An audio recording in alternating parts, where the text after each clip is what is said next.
하나님의 말씀 함께 보시겠습니다. 마태복음 15장입니다.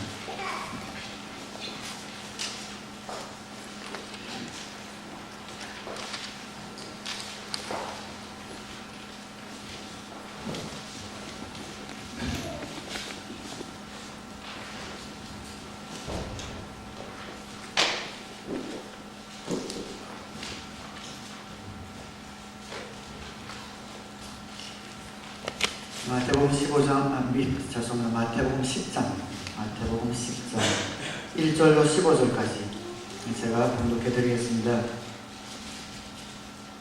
마태복음 10장 1절입니다. 예수께서 12 제자를 부르셔서 더러운 귀신을 제어하는 권능을 주시고 그들이 더러운 귀신을 쫓아내고 온갖 질병과 온갖 허약함을 고치게 하셨다. 12 사도의 이름은 이러하다. 첫째로 베드로라고 부르는 시몬과 그의 동생 안드레와 세베대의 아들 야고보와 그의 동생 요한과 빌립과 바돌로메와 도마와 세리 마테와 알페오의 아들 야고보와 다데오라 열혈당원 시몬과 예수를 넘겨준 가롯 사람 유다이다. 예수께서 이들 12를 내보내실 때에 그들에게 이렇게 명하셨다. 이방 사람의 길로도 가지 말고 또 사마리아 사람의 고을에도 들어가지 말아라. 오히려 길 잃은 양떼인 이스라엘 백성에게로 가거라. 다니면서 하늘나라가 가까이 왔다고 선포하여라. 앓는 사람을 고쳐주며 죽은 사람을 살리며 나병 환자를 깨끗하게 하며 귀신을 쫓아내어라. 거저 받았으니 거저 주어라. 전대에 금화도 은화도 동전도 넣어가지고 다니지 말아라. 여행용 자루도 속옷 두 벌도 심도 지팡이도 지니지 말아라. 일꾼이 자기 먹을 것을 얻는 것은 마땅하다. 아무 고을이나 아무 마을에 들어가든지 거기서 마땅한 사람을 찾아내서 그 옷을 떠날 때까지 거기에 머물러 있으라. 너희가 그 집에 들어갈 때에 평화를 빈다고 인사하여라. 그래서 그 집이 평화를 누리기에 알맞으면 너희가 비는 평화가 그 집에 있게 하고 알맞지 않으면 그 평화가 너희에게 되돌아오게 하여라. 누구든지 너희를 영접하지 않거나 너희의 말을 듣지 않거든 그 집이나 그 고을을 떠날 때에 너희 발에 묻은 먼지를 떨어버려라. 내가 진정으로 너희에게 말한다. 심판날에는 소돔과 고모라 땅이 그 고을보다는 견디기가 쉬울 것이다.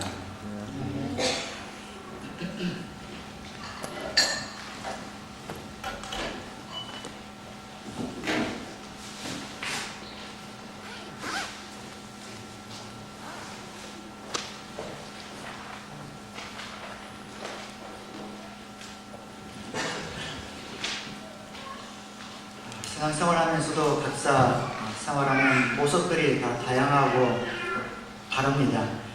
활기 있게 보람과 의미를 가지면서 신앙생활 하는 분들 있는 반면에 그렇지 못한 사람들도 있습니다. 자기 신앙 하나 지키기 힘겨워하면서 매일매일 신앙생활 하는 분들도 있지요. 그런 분들은 하나님이 왜 나를 이 땅에 보내셨나? 내가 무엇을 하기 원하시는가? 나를 보내신 목적이 소명이고 소명을 따라 사는 삶이 무엇인가? 그것을 알지 못해서 그럴 가능성이 많습니다.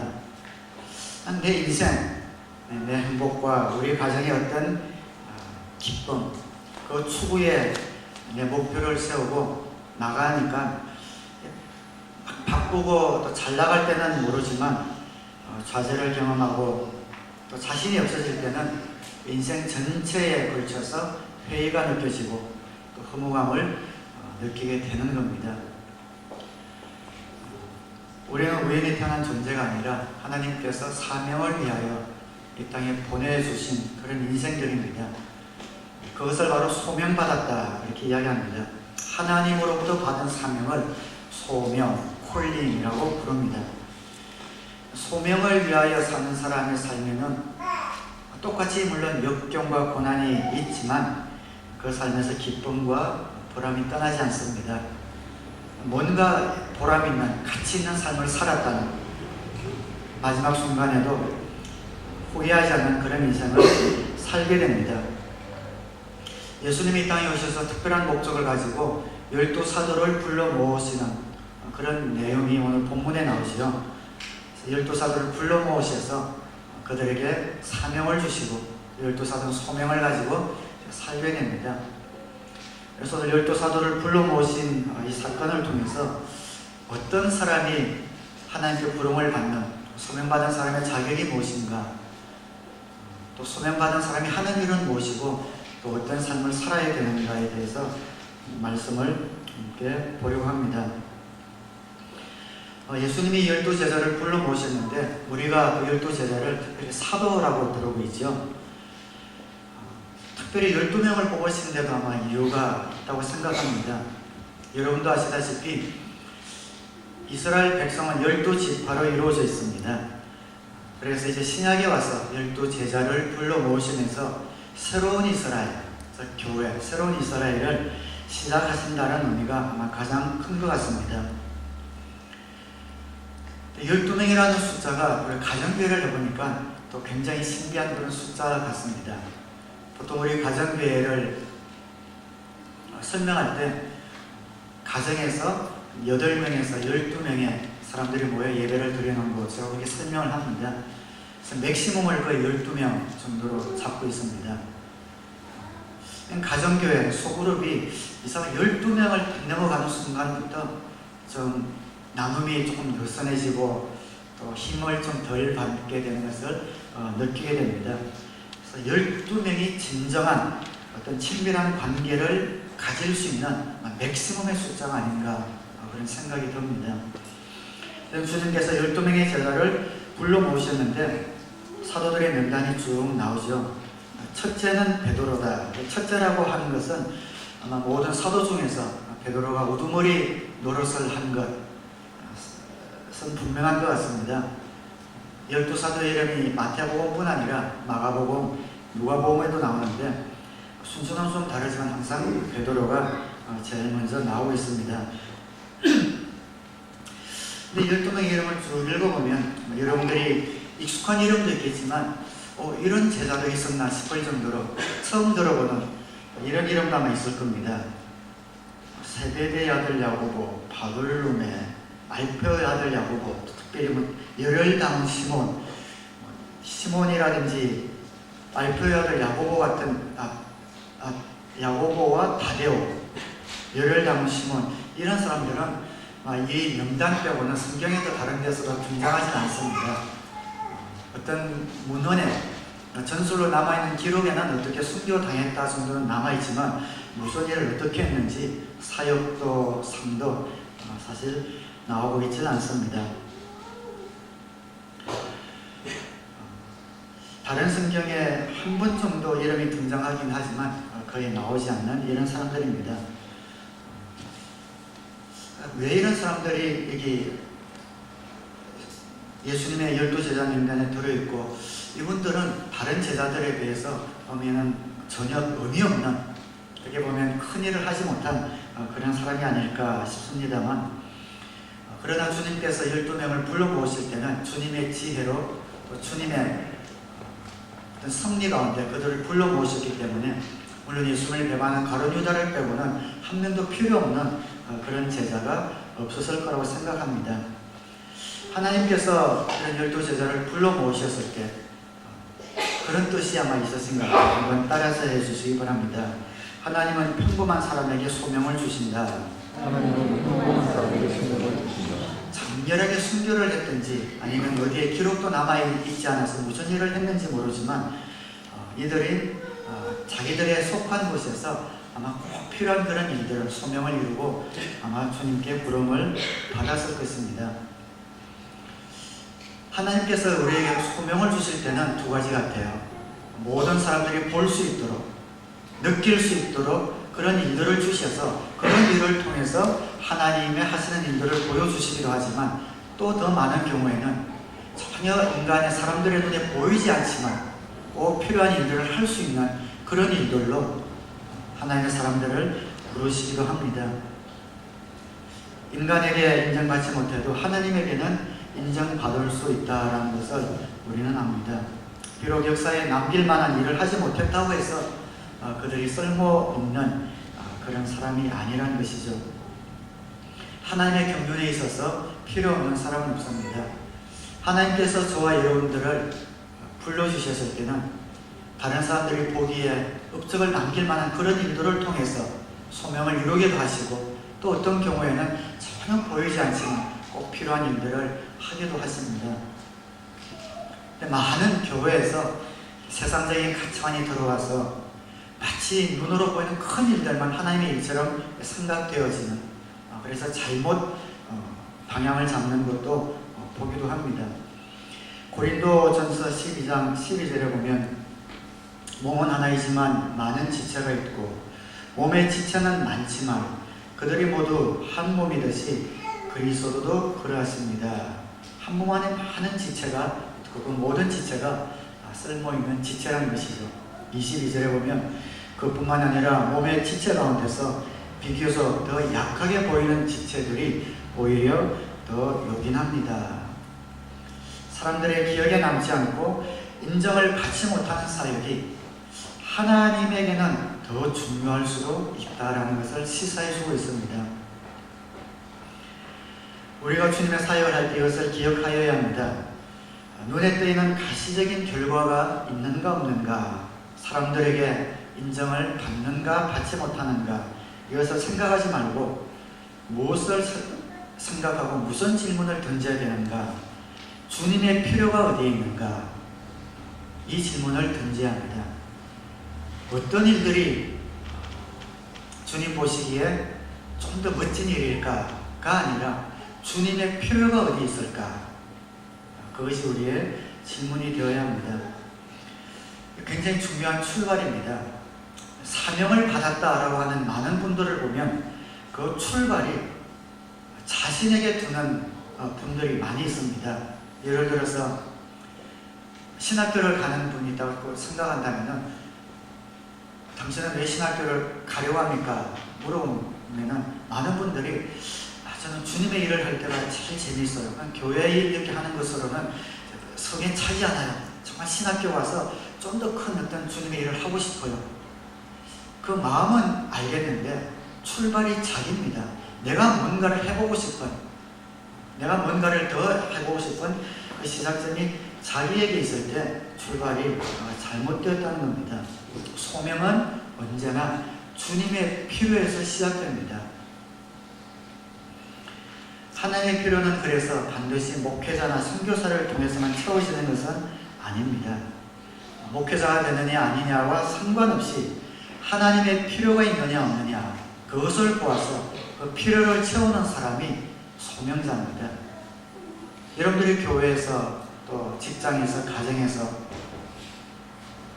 살아가시면서 딴 사람 눈에는 들어오지 않는데 유독 내 눈에 그 필요가 보이는 부분들이 있을 겁니다. 그런 분들이 있습니다. 그 필요를 왜 나에게 하나님께서 보여주시는가? 나의 사명일 가능성이 많습니다. 깨어진 가정에서 자라서 사랑을 받지 못하고 정말 힘들어하는 그런 자녀들을 볼 때에 그냥 다른 사람보다 훨씬 안타까운 마음이 드는 분들이 있을 수 있습니다. 정말 저런 아이들이 정말 사랑을 받으면서 커야 될 텐데 쟤들을 위해서 뭘 해줄 수 있을까, 이런 마음이 든다면 아마 그분에게는 하나님께서 하나님이 원하시는 경건한 가정을 잘 꾸며서 하나님이 원하시는 경건한 자녀를 키우겠다는 그런 결심을 하게 되면 이분에게는 그 가정이 소명이 되고 소명의 장소가 되는 겁니다.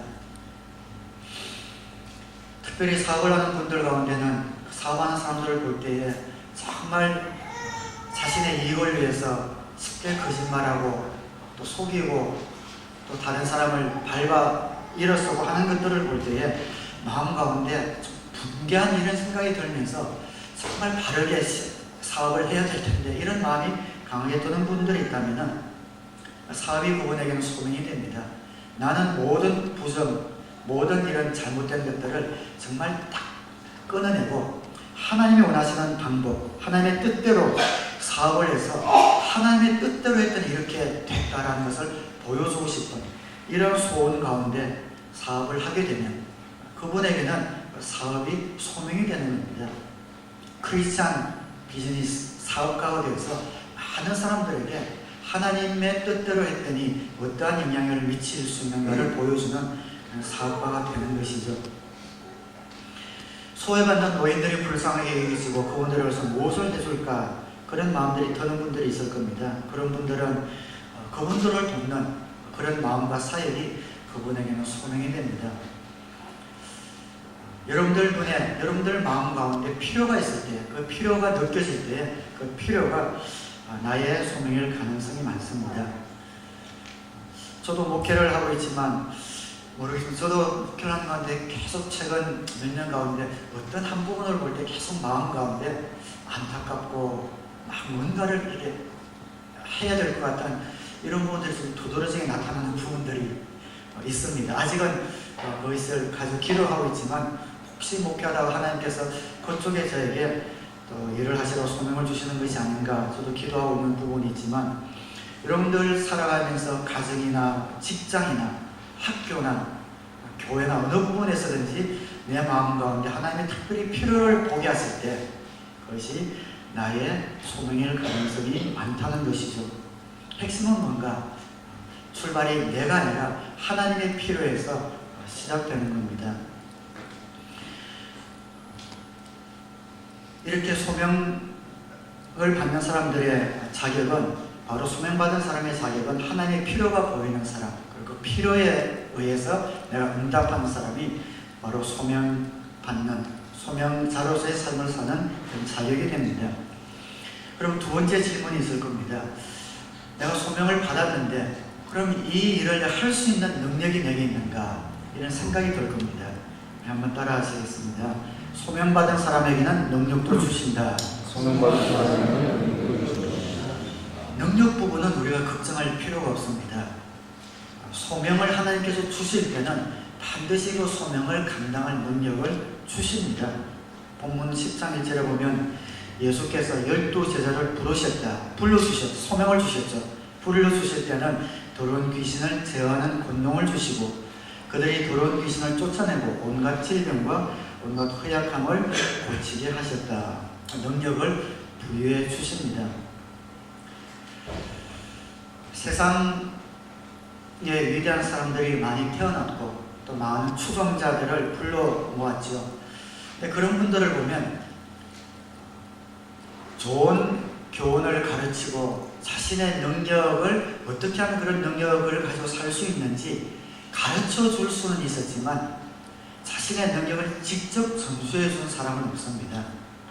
그런 분은 예수님밖에 계시지 않습니다. 자신의 능력을 제자들에게 직접 전수해 주신 그런 분은 역사상에 예수님 외에는 없었을 거라고 생각합니다. 우리를 부르실 때 우리에게 하나님의 필요가 보이게 하셔서 그 필요에 우리가 뛰어들었을 때 능력은 걱정하지 말아라. 내가 능력을 주겠다라고 주님께서 말씀하고 있습니다.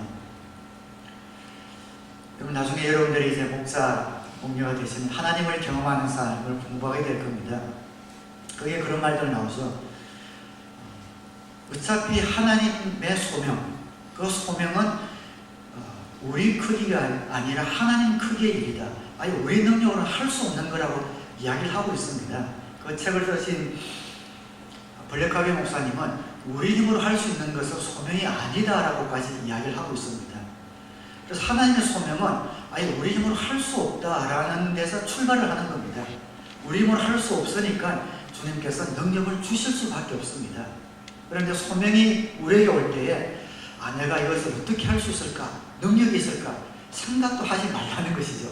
우리에게 나의 능력이 없으니까 그 모든 능력을 주님께서 주신다라는 데서 출발을 하는 겁니다. 하나님께서 우리에게 그런 필요를 보여주실 때 우리가 가져야 되는 마음은 무엇인가? 할 수 있을까? 과연 내가 감당할 수 있을까? 그 걱정은 하지 말고 필요가 보일 때 뛰어들라는 겁니다. 뛰어들면 그날 순간순간 할 수 있는 능력과 지혜를 하나님께서 주시겠다는 겁니다. 이것은 오늘 예수님께서 12제자들에게만 주신 그런 약속이 아니라 소명받은 모든 사람에게 해당되는 그런 약속입니다. 그래서 여러분들이 질문을 바꿔야 합니다. 하나님의 필요가 있는가? 정말 내가 이 필요를 하나님의 소원을 위해서 채우고 싶은 강한 욕구가 있는가? 그 질문에 대해서 네, 그렇습니다 라고 여러분들이 생각되신다면 주저할 필요가 없이 그 소명에 뛰어들면 됩니다. 그것이 어떤 일이든 하나님께서 나에게 강한 필요를 주시고 그 필요를 채우고 싶은 강한 욕구가 나에게 있다면 하나님 믿음으로 발을 디디겠습니다 하고 뛰어들 때에 하나님께서 필요한 지혜와 능력을 주시겠다는 것이죠. 우리 교회 현재 목사 부부들 다 그런 믿음을 가지고 뛰어들어서 매일매일 주시는 하나님의 능력을 경험을 하고 있고 또 여러분들 삶 가운데도 그런 것을 경험하고 계실 겁니다.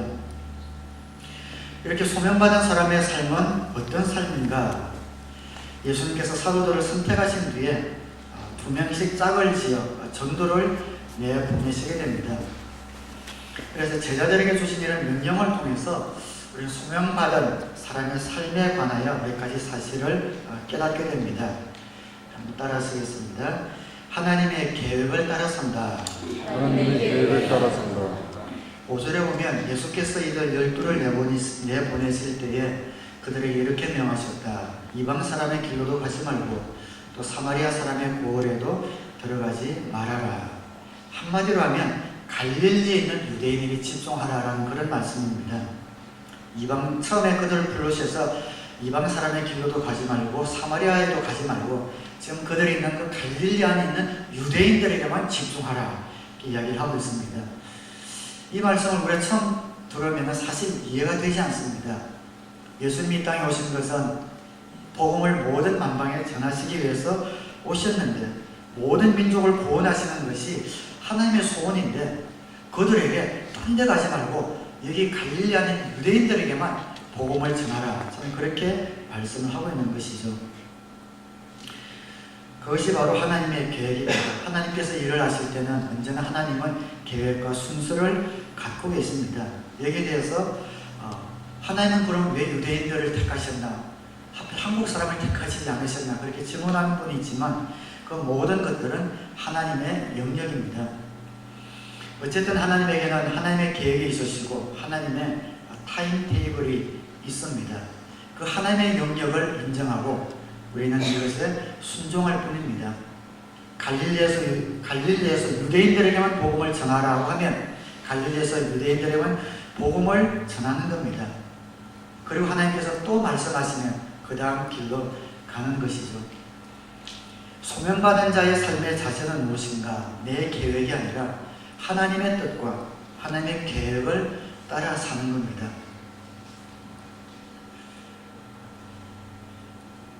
물론 그 말의 뜻은 이해를 하지만 그래서 저는 어떤 목회의 꿈, 목회의 비전 이런 말을 썩 좋아하진 않습니다. 나의 목회의 꿈, 우리 교회의 비전 1년 안에 선교사를 10명 파송, 몇 년 안에 교회를 몇 개를 세우고 하는 이런 것들이 물론 좋은 의도에서 그런 마음은 이해하지만 그런 비전이나 꿈 이런 것들을 조금 경계할 필요가 있지 않나 그런 생각을 합니다. 그런 꿈이나 비전을 보면 작은 꿈이나 비전 없습니다. 모두 다 큰 것을 이야기합니다. 나는 시골 교회 가서 10명을 목회하는 것이 나의 비전입니다. 이렇게 말하는 것 잘 들어보지 못했습니다. 왜 그런가? 자꾸만 꿈, 비전 이럴 때는 그 출발점이 자기가 됩니다. 그 출발점이 우리 자신이 됩니다. 하나님께서 우리에게 원하시는 것은 하나님의 필요와 하나님의 소원입니다. 하나님의 필요를 채우는 사람이라면 그 하나님의 필요를 위해서 하나님의 계획대로 일을 하여야 된다는 겁니다. 소명받은 사람은 자신의 목표와 자신의 꿈과 자신의 비전을 이루기 위해서 일하는 사람이 아니라 하나님의 필요와 소원을 위하여 일하는 사람입니다. 내가 돈을 많이 벌어서 뭘 해보겠다. 내가 이렇게 뭘 해서 이걸 해보겠다. 내 포부를 선포하고 내 포부를 밝히고 내 포부를 위해서 따라가는 사람이 아니라 하나님이 먼저 필요를 보여주셔야 되고 그 필요가 무엇이든지 간에 그 필요에 순종하겠다는 마음을 가지고 나아가야 합니다. 자꾸만 내가 계획을 세우고 뭘 해보겠다고 하는 이상은 내 꿈에서 내 비전에서 끝날 가능성이 많습니다. 끊이지 않는 계속해서 주는 그런 나의 마음 가운데 주님께서 주시는 그런 필요, 그것을 보고 나에게 능력이 있는지 없는지는 생각하지 않고 그 필요가 점점 강해지고 그 필요를 채우고 싶은 소원이 강해질 때 믿음으로 발을 디디게 될 때 그때 비로소 하나님의 계획 안에서 그 꿈을 이루게 되는 겁니다.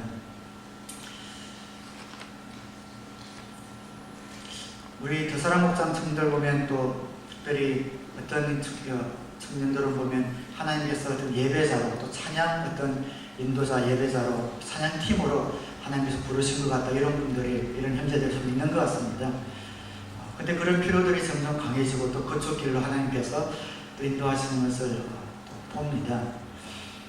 오늘 또 우리 동호 형제, 승빈 형제 찬양했는데 아주 은혜로웠습니다. 저는 우리 동호 형제가 찬양팀에서 같이 합창할 때는 목소리 안 들려서 몰랐는데 독창을 거의 처음 들어봤는데 깜짝 놀랐어요. 저렇게 찬양을 잘할 뿐만 아니라 정말 성령의 기름 부으심이 있는 그런 찬양을 하는 것을 보고 찬양팀으로 강윤수 목사님 지도하에서 정말 그동안 참 훈련을 잘 받았구나 그런 생각이 들면서 하나님께서 우리에게 주신 그 소원을 위해서 나아갈 때 하나님께서 그쪽 길로 이렇게 인도하셨는구나 그런 생각이 들었습니다. 하나님께서 우리를 불러주시고 그 필요를 따라 우리에게 일을 하게 해주셨기 때문에 생활의 필요는 하나님께서 책임져 주신다고 말씀을 하고 있습니다. 한번 따라하겠습니다. 생활의 필요는 하나님에게 의지한다. 생활의 필요는 하나님에게 의지한다. 9절에 보면 전대에 금화도 은화도 동전도 너 가지고 다니지 말아라. 여행용 자루도 속옷 도벌도 침도 지팡이도 지니지 말아라. 일꾼이 자기 먹을 것을 얻는 것은 마땅하다. 그래서 여행을 위해서 돈도 준비하지 말고 여행용 여벌, 의복 등도 준비하지 말라고 이야기합니다. 왜 그런가? 사역하면서 생기는 필요는 하나님이 채워주시겠다. 그 약속 때문입니다. 그래서 일꾼이 자기 먹을 것을 얻는 것은 마땅하다라고 말씀하고 있습니다. 소명을 위해서 일하면 먹고 마시고 있는 것, 그것을 내가 책임져 주시겠다. 하나님께서 약속해 주셨습니다. 이것은 큰 약속이지만 너무나 당연한 약속입니다. 회사에서 출장을 보내면 그 모든 출장비는 회사에서 다 책임을 지잖아요. 항공비, 숙박비, 음식비 회사에서 전부 다 책임을 다 져줍니다. 출장 보내면서 네 돈으로 다 해라 그런 회사 없습니다. 인생은 출장인데 하나님께서 우리를 이 땅에 하나님의 목적이 있어서 보내셨는데 출장 보내셨는데 그 출장에 필요한 모든 것들을 채워주시겠다는 것은 너무나 당연한 겁니다. 그래서 우리는 주님의 분명한 소원이 분명하다면 생활의 필요를 채워주실 하나님의 능력을 신뢰하며 나아가야 합니다. 여기에 믿음이 필요합니다. 오늘 칼럼에쓴 것처럼 고지를 넘어야 합니다. 하나님께서 하나님의 소명을 위해 사는 사람의 모든 것을 채워주신다. 이 믿음을 가지고 한번 내 인생을 걸 수 있어야 합니다. 목회자로서 볼 때 많이 아시는 부분들이 그 고지가 바로 코앞에 있는데 그 바로 밑에서 항상 머물고 주저앉는 것을 볼 때 너무나 안타깝습니다. 정말 믿음으로 자기 것을 좀 내려놓고 믿음을 딱 선택하면은 그 고지를 한 단계 딱 올라가서 성취감도 맛보고 이제 앞으로는 어떤 고지가 있더라도 즐거움으로 도전할 수 있을 텐데 그 고지 아래서 멈추고 항상 그 자리에요. 딴 것도 아니고 딱 거기만 오면은 멈추고 또 멈췄다가 힘다해서 하다가 바로 그 직전에서 멈추는 것을 볼 때 안타까움이 있습니다. 그 고지가 각자 다르겠죠. 자신의 습관일 수도 있고 악습일 수도 있고 게으름일 수도 있고 물질에 대한 욕심일 수도 있고 세상적 가치관일 수도 있고 그것을 놓지 못하고 그 이전에서 자꾸만 모으는 겁니다. 말씀은 말씀이고 현실은 현실이다 라는 그런 잘못된 가치관 때문에 믿음은 교회에서 신앙생활할 때만 적용하고 세상 살 때는 세상적 가치관을 적용하는 그런 삶을 살아서는 그 고지를 100번 깨어나도 넘을 수가 없습니다. 우리의 믿음은, 하나님의 말씀은 우리 인생 전체를 복되게 하기 위해서 주신 생명입니다. 길이고 진리입니다. 그 모든 나의 삶 가운데 가정과 생업과 직장과 학업과 자녀를 양육하는 일은 그 모든 곳에서 정말 하나님 뜻대로 사는 그 길만이 우리에게 유익과 행복을 줄 수 있는 길인데, 딱 선택의 순간에 다다르게 되면 그 신앙, 그 진리는 밑으로 사라져버리고 자꾸만 자신의 지혜, 자신의 의지, 세상적 가치관을 끌어올 때 그 고지에서 좌절하고 하는 것을 볼 때에 목회자로서 이렇게 안타까운데 우리 주인 되신 하나님께서는 얼마나 안타까우실까 그런 생각이 듭니다. 모든 필요는 하나님께서 채워주십니다. 하나님의 소명을 위해서 사는 사람의 그 삶은 하나님께서 책임져 주십니다. 그것을 믿을 때에 우리는 신뢰하고 뛰어들 수가 있습니다. 그렇기 때문에 소명을 위해 사는 사람들은 조금 그 삶이 좀 다를 수밖에 없습니다. 소명을 위해서 사는 삶은 아무래도 더 많은 시간과 에너지와 정성을 하나님의 필요를 위해서 채우기 때문에 자신에게 주어진 그런 시간들을 아낄 수밖에 없고 줄어들 수밖에 없습니다. 소명을 위해 사는 사람은 가정에 좀 희생이 따르지 않을 수가 없습니다. 어쩔 수가 없습니다. 가정에 충실하지 말라는 것이 아니라 소명을 위해 사는 사람들은 소명을 위해 살지 않는 사람과 똑같을 수가 없습니다. 그만큼 더 많은 에너지가 들어가기 때문에 게으르라는 말이 아니라 가정이든 자신이 하는 어떤 일이든 조금씩 그 정성이나 이 시간들이 적게 들어갈 수밖에 없습니다. 그렇지만 하나님의 약속을 믿는다면 나의 손이, 나의 시간이 토다지지 못한 그런 부분을 하나님께서 책임져 주실 것을 믿는 것이죠. 소명 때문에 자녀들을 내가 다른 사람보다 더 돌보는 시간이 혹시 적었다 할지라도 하나님께서 나의 능력과 나의 지혜 이상으로 자녀들을 돌보실 것을 믿는 겁니다. 소명을 위해 사는 사람은 자신이 하는 일에 시간의 압박을 받을 수밖에 없습니다. 소명을 위해 일하고 있지 않는 사람과 같을 수가 없습니다. 그럼에도 불구하고 그 소명을 위해서 살아갈 때에 한 10시간에 끝날 일을 2시간에 끝날 수 있도록 해주시는 하나님의 능력을 우리가 붙들어야 합니다. 여러분, 인생이 우리 뜻대로 되는 것이 없습니다. 내가 계획하고 치밀하게 빈틈없이 설계를 한다고 해서 그대로 된다는 보장이 없습니다. 아무리 치밀하게 설계를 해도 사람 한 번 잘못 만나면 하루아침에 쪽박을 찰 수 있죠. 아무리 내가 아껴서 돈을 저축한다 하더라도 사고 한 번 뻥 터지면 그 돈이 그냥 물 새듯이 나갈 수밖에 없습니다. 하나님께서 우리를 보호해 주시지 않으면 우리는 살 수 없는, 보장되지 않는 삶을 사는 사람들이 우리 그리스도인입니다. 하나님께서는 하나님의 소명을 위해 사는 사람들에게 보호막을 쳐주시고 필요를 채워주신다고 말씀을 하고 있습니다. 소명을 따라 살면 다른 사람만큼 시간과 정력을 쏟지 않더라도 하나님께서 지혜 주시고 길도 열어주시며 보호해 주실 거란 이런 믿음, 그런 안정감이 있는 사람이 소명 가운데서 기쁨과 보람을 느끼면서 살아갈 수 있습니다.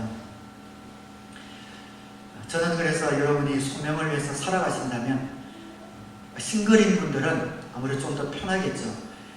어떤 옆에 책임질 것이 많이 없기 때문에 소명을 위해서 더 힘차게 나갈 수 있겠지만, 특별히 우리 부부로서 가정을 가지고 소명을 위해서 사는 우리 성도님들은 부부간에 소명을 위해서 한마음 한뜻이 되는 것이 굉장히 중요합니다. 남편이 혹은 아내가 정말 주님 주신 소명, 그 필요를 봐서 그 소명을 위해서 살려고 할 때 같이 동조해주고 격려해주고 따라주고 협력해주는 이런 마음이 있을 때 시너지 효과를 낼 수가 있습니다.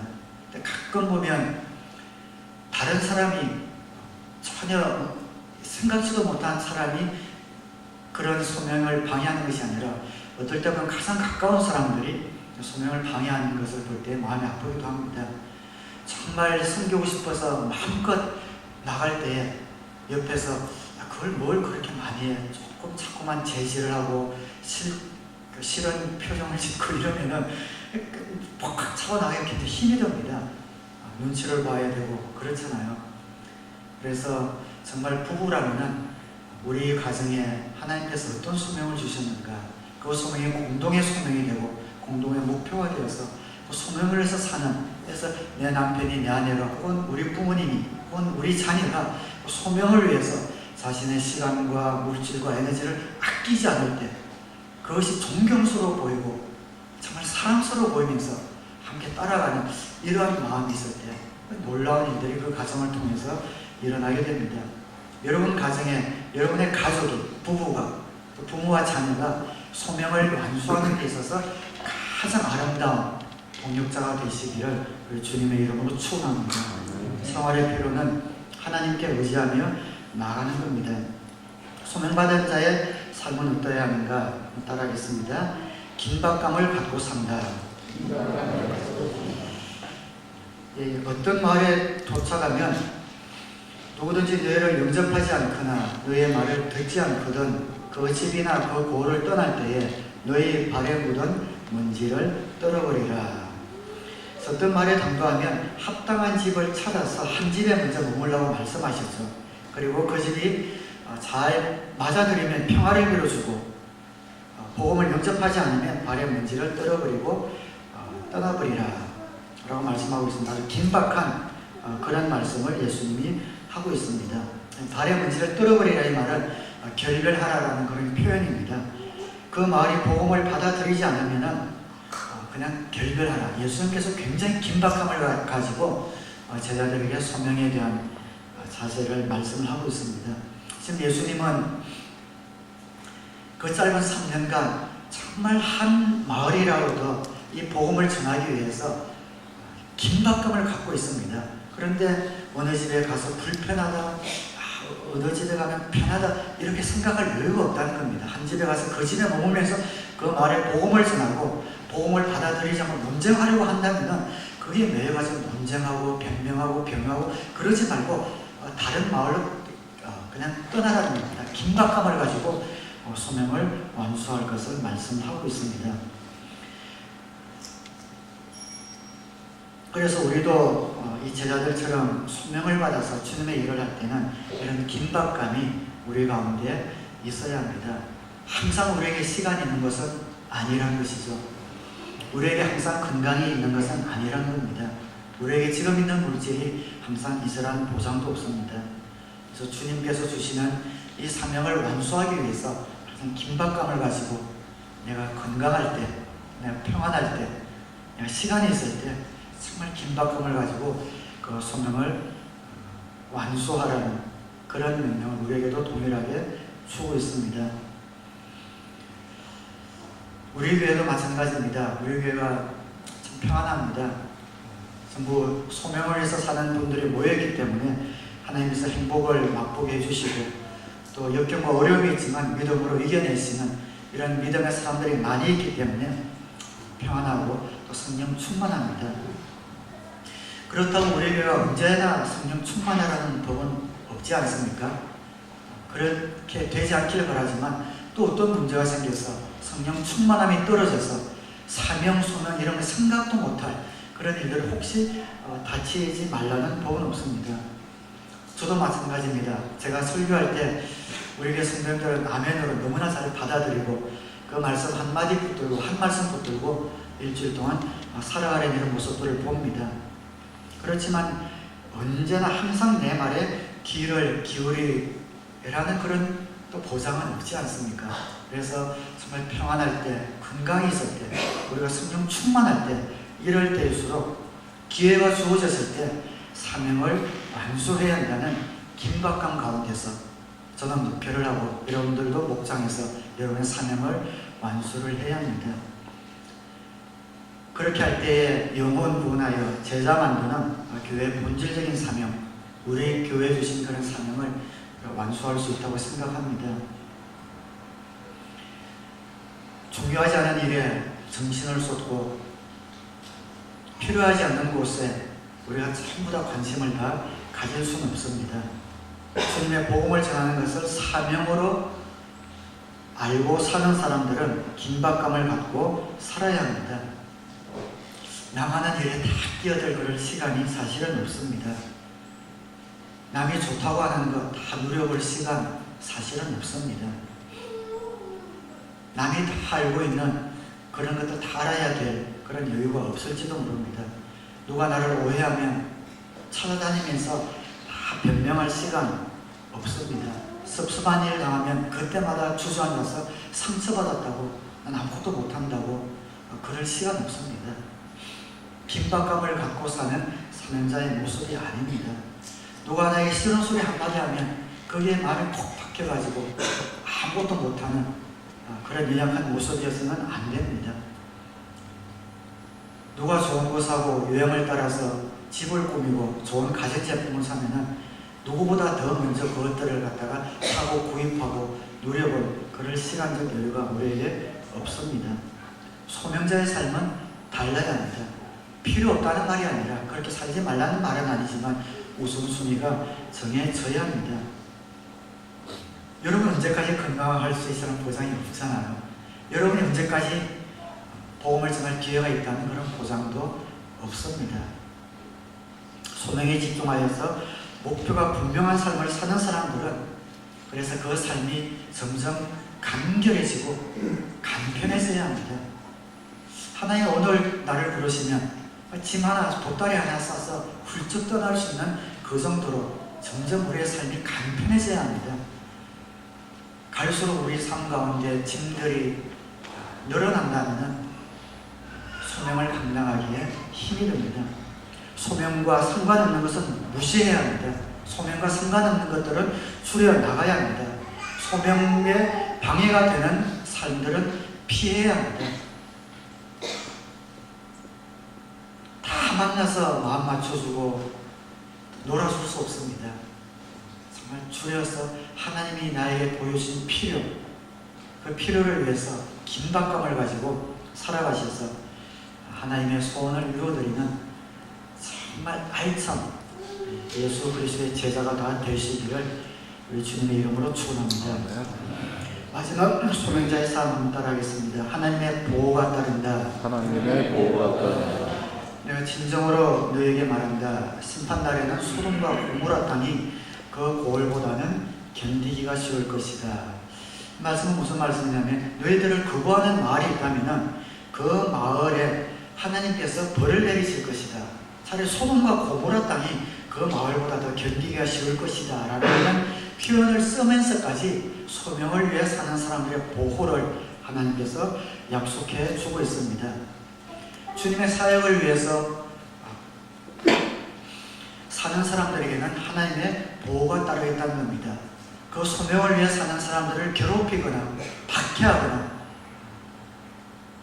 공경한다면 그 사람들의 모든 삶들은 하나님께 맡기라는 겁니다. 하나님이 책임져 주시겠다는 겁니다. 하나님의 소명을 위해 사는 사람들의 모든 삶을 하나님께서 보호해 주시고 인도해 주시겠다는 이런 약속이죠. 아브라함에게 주신 약속이기도 합니다. 창세기 12장 1절 2절에 보면 너는 너의 본토 친척 아비 집을 떠나 내가 너에게 지시한 땅으로 가라. 너를 축복하는 자에게는 내가 축복하고 너를 저주하는 자에게는 내가 저주하겠다. 너로 인하여 모든 땅이 복을 받게 할 것이다. 너를 그런 복의 근원으로 삼았다. 라는 소명자의 삶을 주시면서 그런 보호를 약속하고 있습니다.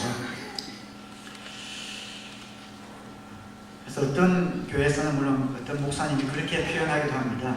교회에서 담임 목사님이 자신을 대적하면 하나님 저주하신다 이렇게 이야기하는 분이 있는데 이런 말이 이제 반발하지만 엄격하게 말해서 그 말 자체는 맞습니다. 그 목사님이 그 표현을 좀 잘못 적용해서 이야기를 하지만 그 말 자체는 맞습니다. 꼭 목사가 아니라 하나님의 일을 하는 일꾼, 하나님의 소명을 위해 사는 사람들에게는 그런 보호가 따른다는 것은 분명합니다. 하나님께서 그렇게 약속을 해 주셨습니다. 그래서 여러분들이 기억해야 될 것이 있습니다. 저와 여러분은 하나님의 소명을 위해 사는 사람들입니다. 하나님께서 여러분들의 필요를 보여주셨고 또 그 필요를 위해서 여러분들이 열심히 살고 계시죠. 여러분 소명자입니다. 그 소명자에게는 하나님의 보호를 약속해 주셨는데 여러분을 축복하는 자는 하나님이 같이 축복해 주시고 여러분을 저주하는 자에게는 저주하시겠다고 하나님의 말씀을 해주셨습니다. 이런 것을 우리가 알 때에 우리는 우리 행동을 조심해야 될 필요가 있습니다. 우리를 방해하고 우리를 공격하고 우리를 핍박하는 사람과 그래서 우리는 맞서지 말아야 합니다. 관대해야 할 필요가 있습니다. 그렇지 않을 때에 우리를 공격하는 그런 자들에게 하나님께서 벌을 내릴 생각이 약속이기 때문에 우리는 그래서 그런 사람들을 위해서도 관대해야 할 필요가 있습니다. 우리를 보호하는 사람, 우리를 핍박하고 저주하는 사람과 맞서서 싸우고 또 우리 힘을 과시하거나 그러지 않아야 할 관대함이 우리에게 필요합니다. 왜냐하면 그런 사람들까지도 우리가 품어야 하기 때문이죠. 가끔가다 어떤 목사님들이 간증하거나 이럴 때 그렇게 이야기를 합니다. 목사님이 자신을 대적하는 어떤 사람이 있었는데 지나서 보니까 암이 걸렸더라 이렇게 이야기하는데 좀 그런 말을 할 때 저는 좀 조심스러워요. 아니 그렇다면은 자신을 대적하는 그 사람 물론 주의 종을 만약에 공격해서 그런 벌이 내렸다 한다면은 하나님 앞에 간다면은 그 사람이 암에 걸린 그 책임을 그 목사님에게도 좀 묻지 않을까 그런 생각이 드는 겁니다. 왜냐하면 자신이 관대하지 못하고 품어주지 못할 때 못했기 때문에 그랬을 수도 있거든요. 하나님께서 우리를 축복하는 자에게 축복하시고 저주하는 자에게 저주를 내리신다는 약속이 있다면 우리는 관대한 마음으로 우리를 공격하고 핍박하고 우리에게 좋지 않은 이야기를 하는 사람에 대해서 하나님의 용서와 사랑을 구하면서 관대해야 할 이런 필요가 있습니다. 그런 능력이 우리 가운데 있기 때문입니다. 하나님의 보호는 사역 때문에 주는 보호이지 개인에게 주는 보호는 아니거든요. 그래서 이 사역을 위해서 하나님의 나 이런 보호와 인도하심을 준다면 우리는 그런 사람에 대해서 관대해야 될 그런 필요가 있습니다. 우리는 능력이 있는 사람이기 때문에 그 힘을 마음대로 과시해서는 안 되겠죠. 태권도 유단자는 다른 사람이 찝쩍거려도 웬만해서는 그냥 방어만 하고 피하잖아요. 서있게 싸움하는 사람이 중년동, 상년동 막 싸우지 유단자는 탁탁 방어만 하고 자기가 잘못해서 치면은 급소를 치면은 어떻게 될지 모르니까 자기 힘을 절제하는 것처럼 우리에게는 그런 능력이 있다는 것을 알아서 혹시 우리를 대하여 거스리는 자, 또 방해하는 자가 있다고 하더라도 혹시 그런 분들에게 하나님의 벌이 내릴까 우리가 안타까운 마음으로 그를 품어주는 이런 관대함이 저와 여러분들에게 있게 되기를 주님의 이름으로 축원합니다.